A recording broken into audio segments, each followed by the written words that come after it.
Hello students, good morning. देखिए, आज का हमारा जो टॉपिक है वो सॉलिड स्टेट का एक छोटा सा टॉपिक है जिसका नाम है रेडियस रेशियो। ये रेडियस रेशियो क्या है?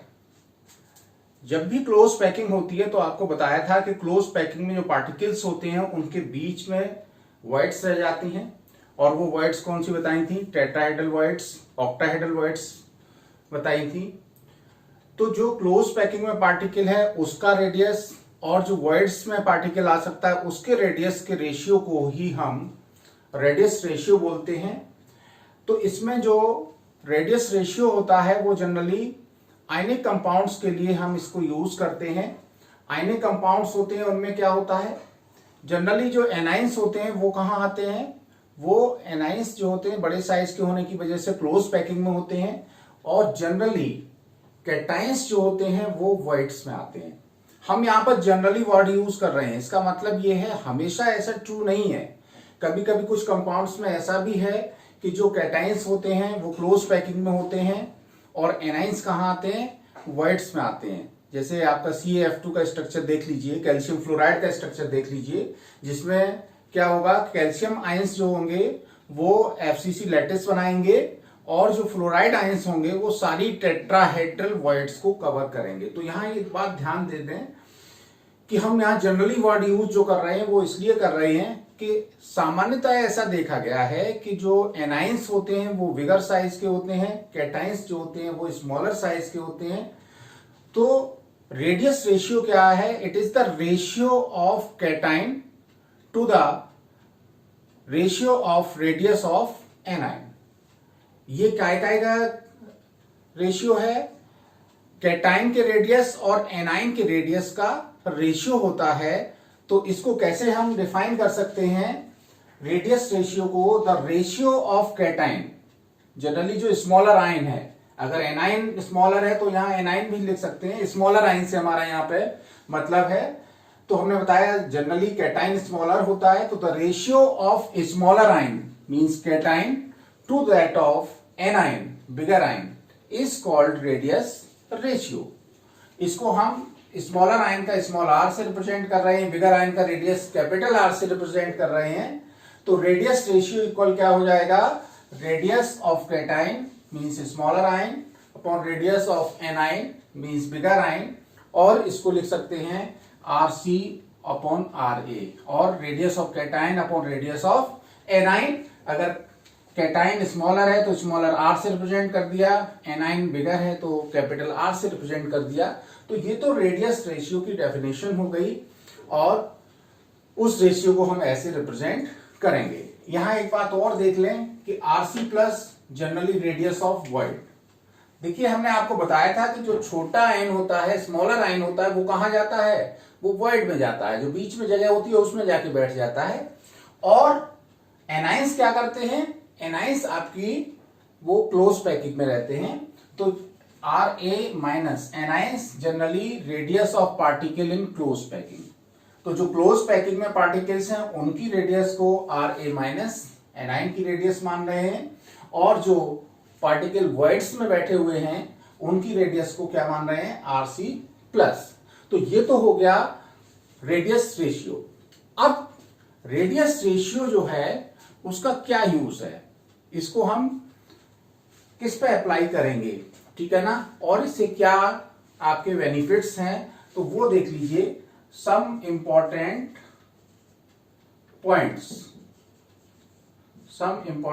Points about radius ratio. इनके कुछ इंपॉर्टेंट पॉइंट्स देख लीजिए। ये रेडियस रेशियो हम क्यों पढ़ने जा रहे हैं? पहली बात तो ये है कि रेडियस रेशियो जो है वो आयनिक कंपाउंड्स पर एप्लीकेबल है। It is applicable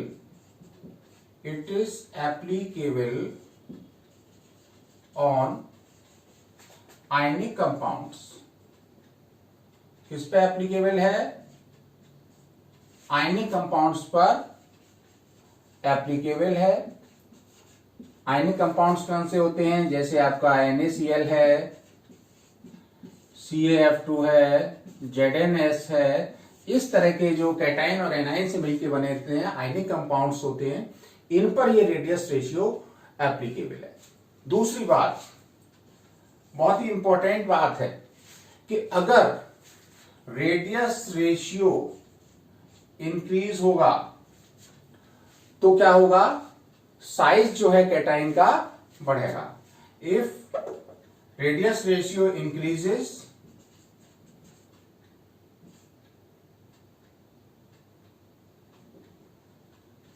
if radius ratio increases, size of cation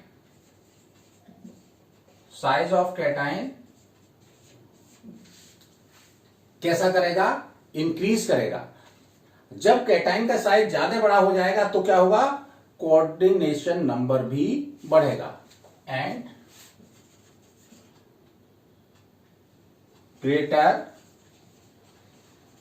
coordination number, hence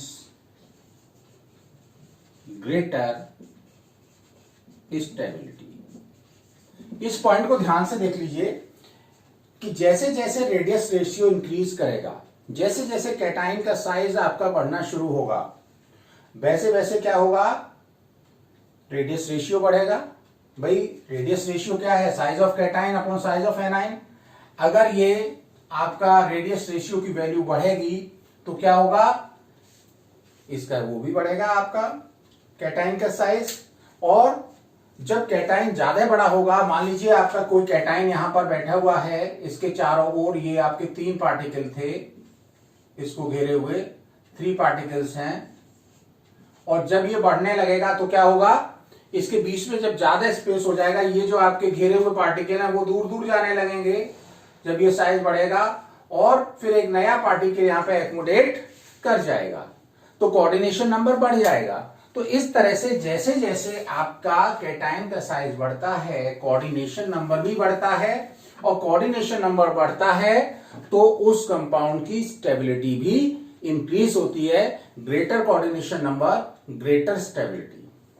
अगला पॉइंट है, अगर हमें आपको रेडियस रेशियो मालूम है तो हमें क्या पता चल जाएगा, रेडियस रेशियो से हमें कोऑर्डिनेशन नंबर पता चलता है, और जब कोऑर्डिनेशन नंबर पता चल जाता है तो कंपाउंड का स्ट्रक्चरल अरेंजमेंट भी पता चल जाता है। तो क्या है, इट गिव्स कोऑर्डिनेशन नंबर। ये क्या देता है, कोऑर्डिनेशन नंबर के बारे में बताता है, coordination number and hence structural arrangement of ionic compound. बहुत इंपॉर्टेंट बात है कि अगर मान लीजिए किसी का कोऑर्डिनेशन नंबर 3 है तो क्या होगा, ट्रायंगुलर शेप होगी। 4 है तो कैसा हो जाएगा, इसका टेट्राहेड्रल शेप हो जाएगी। जो आपकी यूनिट सेल है उसके अंदर के जो स्ट्रक्चरल अरेंजमेंट है वो आपका पता चल जाएगा। अगर आपका कोऑर्डिनेशन नंबर 6 है तो कैसा हो जाएगा, ऑक्टाहेड्रल हो जाएगा। तो इस तरह से रेडियस रेशियो की एक रेंज होती है, उस रेंज में कोऑर्डिनेशन नंबर पता होता है कि इस रेंज में इतना कोऑर्डिनेशन नंबर होगा, और उस कोऑर्डिनेशन नंबर से उसका स्ट्रक्चरल अरेंजमेंट आपको पता आयनिक कंपाउंड का चल जाता है। तो ये आपके कुछ इंपॉर्टेंट फीचर्स थे रेडियस रेशियो के।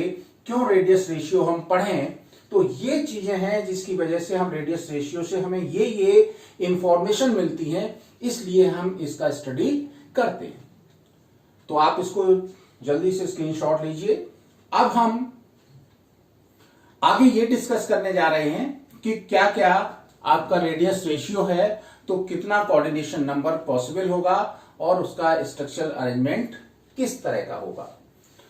तो आगे हम देखते हैं रेडियस रेशियो से उसका कोऑर्डिनेशन नंबर और उसका स्ट्रक्चरल अरेंजमेंट, कंपाउंड का जो स्ट्रक्चरल अरेंजमेंट है वो किस तरह का होगा, और फिर उसके कुछ एग्जांपल्स भी हम देख लेंगे। तो हम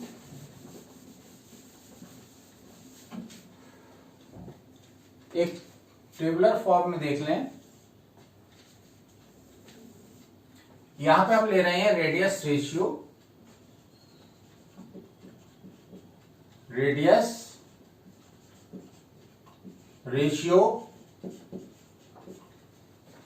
इससे आपका कोऑर्डिनेशन नंबर,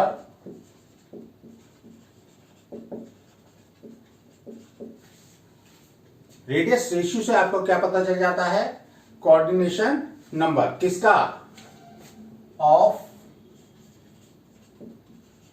कैटाइन। क्या पॉसिबल कोऑर्डिनेशन नंबर है, possible coordination number of cation जो है वो रेडियस रेशियो से पता चल जाता है।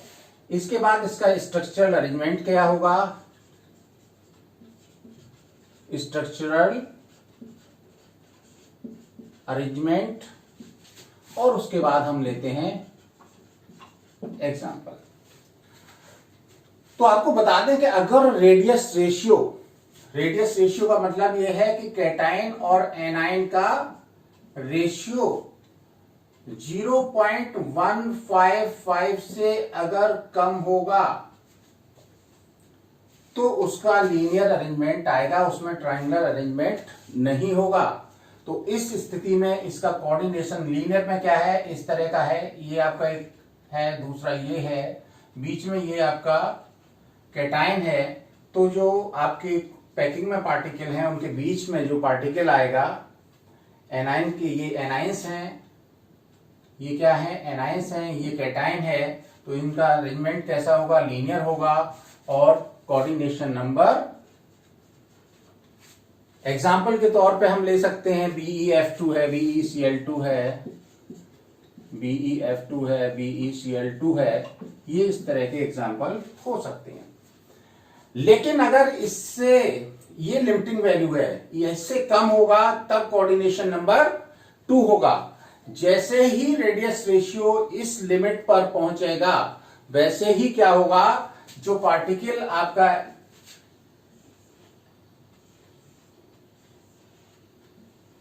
ये जो कैटाइन होगा वो 3 पार्टिकल से घिर जाएगा, कोऑर्डिनेशन नंबर बढ़ जाएगा। तो ये लिमिटिंग वैल्यू, इससे कम होने पर तो कोऑर्डिनेशन नंबर 2 रहेगा, लेकिन जैसे ही ये वैल्यू अपनी लिमिटिंग वैल्यू पर पहुंची तो अब आता है, अगर ये वैल्यू 0.155 से 0.225 हो गई, कितनी हो गई, 0.155 से 0.225 इस रेंज में हो गई। 0.115 ये मिनिमम रेडियस रेशियो है और ये मैक्सिमम है। 225 से कम रहे, 225 जैसे ही होगा पूरा वैसे ही इसका कोऑर्डिनेशन नंबर फिर बढ़ जाएगा। तो इस समय कोऑर्डिनेशन नंबर कितना होगा, 3 होगा। और इस का जो अरेंजमेंट होगा, स्ट्रक्चरल अरेंजमेंट होगा, वो होगा ट्रायगोनल प्लेनर। जैसे ये दिखाया गया है, ये आपका ट्रायगोनल प्लेनर अरेंजमेंट है। इनके सेंटर्स को मिलाएं तो एक ट्रायगोनल बनता है, इसलिए इस अरेंजमेंट को ट्रायगोनल प्लेनर बोलते हैं। और इसके सेंटर पर आपका जो पार्टिकल होगा वो कौन सा होगा, कैटाइन होगा। जो वॉइड में पार्टिकल होगा वो कौन सा होगा, कैटाइन होगा। तो ये आपकी ट्रायगोनल प्लेनर ज्योमेट्री हो गई। इसका एग्जांपल जो है हम ले सकते हैं B2O3। अब ये लोअर लिमिट है, ये अपर लिमिट है। इस बीच तक आपका अगर इसके बीच में रेडियस रेशियो आ रहा है तो आपका कोऑर्डिनेशन नंबर कितना होगा, 3 होगा। जैसे ही हम इस लिमिट पर पहुंचे, हम ये लास्ट लिमिट बोल रहे हैं, इससे कम होना चाहिए। जैसे ही हम 0.225 लास्ट लिमिट पर पहुंचे वैसे ही कोऑर्डिनेशन नंबर बढ़ जाएगा और 0.225 पर जैसे ही पहुंचे वैसे ही कितना हो जाएगा, कोऑर्डिनेशन नंबर 4 हो जाएगा। और कहां तक जाता है, 0.414, इस पे कोऑर्डिनेशन नंबर 4 हो जाता है। और जैसे ही कोऑर्डिनेशन नंबर 4 होता है वैसे ही हमने आपको बताया था कि जो अरेंजमेंट होता है वो कैसा हो जाता है, टेट्राहेड्रल अरेंजमेंट हो जाता है। ये आपका टेट्राहेड्रल अरेंजमेंट हो जाएगा कोऑर्डिनेशन नंबर 4 होने पर। तो ये आपका अरेंजमेंट हो गया टेट्राहेड्रल। टेट्राहेड्रल अरेंजमेंट के कुछ एग्जांपल आप देख सकते हैं। जिंक सल्फाइड है, ZnS है, CuCl है, CuBr है, HgS है। ये सारे जो कंपाउंड्स हैं आयनिक, वो किस तरह के अरेंजमेंट में होते हैं? वो होते हैं आपके टेट्राहेड्रल अरेंजमेंट में। और कोऑर्डिनेशन नंबर कितना होता है? 4 होता है। जैसे ही हम इस लिमिट पर पहुंचे वैसे ही इसका कोऑर्डिनेशन नंबर जो है 4 से हो जाता है 6। 6 में कौन सा अरेंजमेंट हो जाता है? ऑक्टाहेड्रल अरेंजमेंट हो जाता है। तो 0.414 से 0.732 ये लिमिट है आपकी किसकी? ऑक्टाहेड्रल अरेंजमेंट की। तो इसमें कोऑर्डिनेशन नंबर होगा 6। अरेंजमेंट कैसा हो जाएगा? ऑक्टाहेड्रल। तो कभी भी रेडियस रेशियो, आप रेडियस कैटायन रेडियस एनाइन दे रखा है और उसमें ये पूछा जाए कि इसका अरेंजमेंट कैसा होगा, तो आप क्या करें? रेडियस ऑफ कैटायन और एनाइन का रेशियो निकाल लीजिए और देख लीजिए कि वो रेशियो किस कैटेगरी में आ रहा है। अगर वो इस कैटेगरी में आ रहा है तो आपका कोऑर्डिनेशन नंबर 3 हो जाएगा, ट्रायंगल प्लेनर हो जाएगा। 4 आ रहा है तो टेट्राहेड्रल हो जाएगा। 6 इस रेंज में आ रहा है तो उसका कोऑर्डिनेशन नंबर कितना हो जाएगा? 6 हो जाएगा। और ऑक्टाहेड्रल अरेंजमेंट हो जाएगा। इसमें आपके एग्जांपल आते हैं NaCl, KBr, MgO। ये सारे जो कंपाउंड्स हैं वो किस में आ रहे हैं? वो आ रहे हैं आपके ऑक्टाहेड्रल ज्योमेट्री एक्वायर करते हैं। अब आपकी बात आती है, अगर इससे ज्यादा हो जाए, कहां? 0.732, ये इससे कम रहे तब तक तो 6 है। जैसे ही 0.732 अरेंजमेंट हुआ वैसे वो रेडियस रेशियो हुआ, वैसे ही कोऑर्डिनेशन नंबर जो है वो बढ़ के कितना हो जाएगा? 8 हो जाएगा। और 8 कोऑर्डिनेशन नंबर में आपको बता दें कि कैसे अरेंजमेंट रहता है। 8 कोऑर्डिनेशन नंबर में ये पार्टिकल्स 4, इनके बीच में एक पार्टिकल आता है और 4 इसके ऊपर आते हैं। तो आपका जो 1, 2, 3, 4 इनके बीच में आपका कैटायन आता है। ये सारे एनाइंस हैं, ये कैटायन है। और 4 जो है इनके ऊपर आते हैं, बीच में ये पार्टिकल रखा है। तो 4 नीचे की लेयर में, बीच में आपका कैटायन, 4 ऊपर। तो इस तरह का जो अरेंजमेंट होता है वो आपका कैसा होता है? BCC, body centred cubic arrangement बोला जाता है। इसमें CSCl है, CSBr है। ये कंपाउंड जो है वो इस तरह के अरेंजमेंट में आते हैं। अमोनियम ब्रोमाइड भी इसी तरह का एग्जांपल हो जाता है, NH4Br। तो ये आपकी लिमिट है कहां तक? 0.999, या इसको 1 भी लिख सकते हैं और 1 तक। तो इस तरह से ये आपका BCC अरेंजमेंट होता जाता है। और अगर यही अरेंजमेंट आपका कोऑर्डिनेशन नंबर 1 होता है और कोऑर्डिनेशन नंबर 12 आ जाता है तो इसका अरेंजमेंट HCP और कैसा हो जाता है? CCP हो जाता है। और इनके एग्जांपल्स होते हैं मेटल्स। कई मेटल्स जो है इस तरह के एग्जांपल में आ जाती हैं। तो ये आपका रेडियस रेशियो के बेस पे हम उसका कोऑर्डिनेशन नंबर बता सकते हैं। और कोऑर्डिनेशन नंबर आपको पता है तो उसका स्ट्रक्चरल अरेंजमेंट भी पता चल जाता है, क्योंकि कोऑर्डिनेशन नंबर से डायरेक्ट रिलेटेड है आपका स्ट्रक्चरल अरेंजमेंट। तो ये इंपॉर्टेंट जो इंफॉर्मेशन थी वो काहे से मिल रही थी हमारी? उसके रेडियस रेशियो से।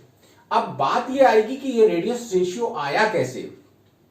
इसके लिए हम जो डिस्कशन करेंगे वो नेक्स्ट वीडियो में करेंगे, लेकिन यहां पर ये आप अभी फिलहाल नोट कर लीजिए। आपके लिए ये आप टेबल जो है बहुत इंपॉर्टेंट है कि अगर रेडियस रेशियो इस रेंज में है तो ये 3 हो गई, इस रेंज में तो 4 है, इस रेंज में तो 6 है, इस रेंज में तो 8, और इससे अगर अपर लिमिट है लेकिन कोऑर्डिनेशन नंबर अगर ज्यादा है तो ये हो सकता है आपका 12 है तो SCP या CCP। तो अब देखिए, आपने जो अरेंजमेंट ये देखे, इससे हम आयनिक कंपाउंड्स के बारे में कुछ इंपॉर्टेंट जो है इंफॉर्मेशन पाते हैं। अब हम ये देख रहे हैं कोई भी आयनिक कंपाउंड जो है वो स्टेबल कब होगा। तो किसी आयनिक कंपाउंड की स्टेबिलिटी के बारे में कुछ महत्वपूर्ण पॉइंट्स हैं, उनको देख लीजिए। पहले ये स्क्रीनशॉट लीजिए, उसके बाद आगे हम चलते हैं। चलिए, आपने स्क्रीनशॉट ले लिया होगा। अब हम ने जो ये सारा कुछ पढ़ा वो किसके लिए पढ़ा? आयनिक कंपाउंड के बारे में पढ़ा हमने। अब कोई भी आयनिक कंपाउंड की स्टेबिलिटी किस तरह से डिपेंड करती है, उसमें देख लीजिए। सबसे पहला points of stability of ionic compounds. सबसे पहली बात, हम क्या करें कि कैटाइंस और एनाइंस को हार्ड स्फीयर मान के चलें। क्या मान के हुए चलें कि कैटाइंस और एनाइंस हमारे हार्ड स्फीयर हैं, और हार्ड स्फीयर मानते हुए ये देखें कि cations and anions, cations and anions must touching each other. हमारा कोई भी आयनिक कंपाउंड स्टेबल तब होगा जब कैटाइन और एनाइन एक दूसरे को टच कर रहे होंगे, ठीक है ना। लेकिन दूसरी बात यह है कि जो जैसे आपने देखिए ट्रायंगल वॉइड में देखें, ये आपका कैटाइन है, ये आपके एनाइंस हैं,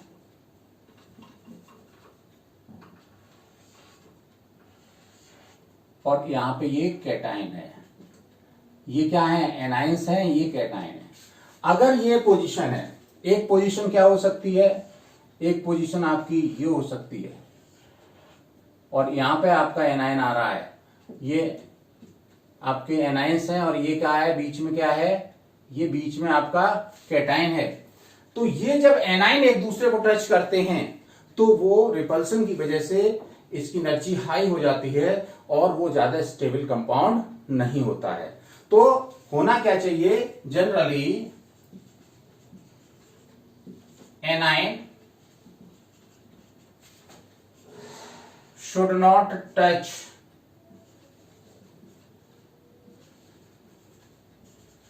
to each other। एनाइंस जो है एक दूसरे को टच नहीं करने चाहिए। और तीसरी बात जो है, cation must be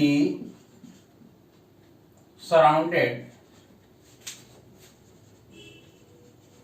by maximum number of anions. मतलब कैटाइन को चारों तरफ ज्यादा से ज्यादा एनाइन घेरे रहने चाहिए, और एनाइन को एंड वाइस वर्सा, और एनाइंस को ज्यादा से ज्यादा कैटाइन घेरे हैं, तो वो जो आयनिक कंपाउंड है उसका अरेंजमेंट ज्यादा स्टेबल होता है। तो ये आयनिक कंपाउंड की स्टेबिलिटी के बारे में ये बातें आपको और ध्यान रखनी है कि अगर यहां पर एनाइंस आपस में टच कर रहे हैं तो वो कम स्टेबल है और ये ज्यादा स्टेबल है। तो हमने जो अभी पीछे टेबल बनाई थी उसमें जो मिनिमम रेंज है वो स्टेबिलिटी उसमें कम होती है, क्योंकि उसमें टच कर रहे होते हैं एनाइंस, और जैसे जैसे आपका एनाइन का साइज, वो कैटाइन का साइज बढ़ता है तो एनाइन एक दूसरे से दूर हट जाते हैं, स्टेबिलिटी बढ़ जाती है। लेकिन एक लिमिट है, वहां तक ये बढ़ेंगे, उससे ज्यादा दूर गए तो इसका कोऑर्डिनेशन नंबर बढ़ जाएगा, और उससे हायर कोऑर्डिनेशन नंबर वाला मिनिमम स्टेबल कंपाउंड मिल जाएगा। तो ये रेडियस रेशियो का इंपॉर्टेंस है, इसको आप थोड़ा सा देखिए लेक्चर को, और इसके तुरंत बाद हम ये बताएंगे कि ट्रायंगल जो वॉइड है वो उसकी रेंज इतनी क्यों है, या टेट्राहेड्रल वॉइड्स की रेंज जो है वो इतनी क्यों होती है, उस रेंज में कैसे आती है, उसका हम थोड़ा सा एक्सप्लेनेशन अगले वीडियो में देने जा रहे हैं।